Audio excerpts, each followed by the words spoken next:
eto muna ang mga pa-blessings ni Sean today. Kaya panoorin natin to. What's up, madlang people? So, nandito po tayo ngayon sa labas para mamigay sa madlang people natin na naguhugas sa karinderya ng worth 35,000 pesos. Kaya naman, samahan niyo ako. Let's go! Hello po, ate! Kung gaano katagal ka na po dito namamasukan? 6 years na siguro. 6 years! Meron ka po bang asawa, anak? Ilan po ang anak ninyo? 4. Gaano katagal na po kayong mag-asawa? 26 years. Ay, 26 years talaga naman. Ang tagal na.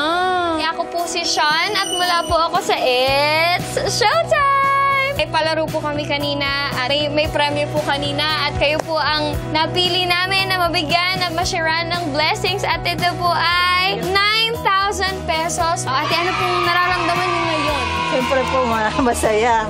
Pag kasi birthday mong kaasawa. Happy birthday, Papa. I love you. Ah! Ay, pang-birthday ka na pa. Maraming salamat sa bumubo ng It's Showtime. Hi, Kuya! Gaano katagal ka na po nagtatrabaho dito? 8 years na po. 8 years na! Matagal na! Taga saan ka po ba talaga? Ilocos po. Taga Ilocos! Kailan ka nakaka-uwi? Tagal na po. Matagal na? 2 years na po. 2 years na. Bakit ba hindi ka umuwi lagi? Wala akong pera. Meron kaming munting biyaya mula sa laro namin na gusto naming i-share sa'yo. At ito ay 8,500!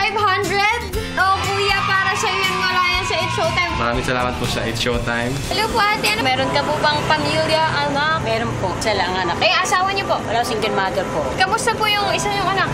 Okay naman po nandito sa ate ko. Pag may pera po, nagpapadala rin po ako ng sweldo. Saan po yung ate niyo? Sa Tarlac po. Kung matanong ko lang po, magkano po kinikita niyo? 300. Ito po bang 300 na to, pang araw-araw, na pagkakasya niyo po ba sa sarili niyo, tsaka sa pamilya niyo dun na pinapadala niyo sa Tarlac? Pagkakasya, minsan hindi. Minsan hindi. At nandito po ako para mamigay ng blessings mula po sa palaro namin kanina. At ito po ang 9,000 pesos para po sa inyo. Thank you po sa Showtime. Maraming salamat po. Hello! Hello po! Ay, salamat po! Kano katagal kaya nag-work dito? 2 years na po nung March. Taga saan ka ba? Taga Bacolod po talaga ako. Tapos, yung jowa ko po, dinala po ako. Ay, dito ba yung jowa mo? Bakit dito nyo naisipan sa Manila magkano? Kasi po, mas malaki po yung dito, yung pinag- Ang kitaan. Ikaw, may sinusuportahan ka ba sa inyo? Sino? Sa kapatid ko po, nagpapadala po ako ng pang-aral. Tawag dito. Ay, ito yung jowa. Tara dito! Nakiligawan niya. Ano pangalan mo, ate? Risa. Wala! po yung Wala, tingnan mo, pareho silang makinis na makinis yung mukha ko, di ba? Ang ganda ng skincare nyo. Ako ay naatasan na mamigay ng blessings mula sa palaro namin kanina. Ito ang 8,500 para sa'yo. Ano ang gagawin mo dyan sa 8,500? I-ano ko na lang po sa akin, padala. Ipapadala sa kanila. So, yung kapatid ko po ng kailangan po ng vitamins po kasi hindi na siya Maka? Naiyak siya. Maka? Oh. Bakit? Kasi po, kapatid ko po nahihirapan na po kami. Nakikita siya palagi na nakahiga lang. Bakit? Ano bang sakit Sobrang sa'yo? payat na paralyzed po siya na sa bagok na ulo niya. Nabagok yung ulo, tapos na-paralyze. Oh, talaga naman, deserve mo yan. Deserve mo yan.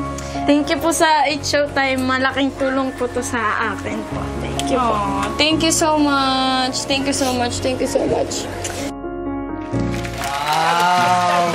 Nice one, Sean! Paiyak si Sean eh. Grabe, sobrang laking tulong sa kanila, lalo yung mga nabigyan po natin na uuwi ng probinsya, uuwi ng mga kanya-kanyang mga bahay. Kasi nandito sila sa Manila para magtrabaho. Tapos magkaroon ng kinikita nila at sobrang saya nila na makakauwi sila sa mga kanya-kanilang probinsya kasi mapapaaga. Kasi plano po nila December, January. Tsaka yung si ate, yung isa, magpapaparty pa sa birthday ng asawa niya. Sa birthday ng asawa niya. Sumakto. Kaya naman po. Good job din po sa Showtime family. Sobrang dami pong nabibigyan ng blessings. Para sa kanila, isa kang Santa Claus. Santa! Tama! Kaya naman, Sean, good job!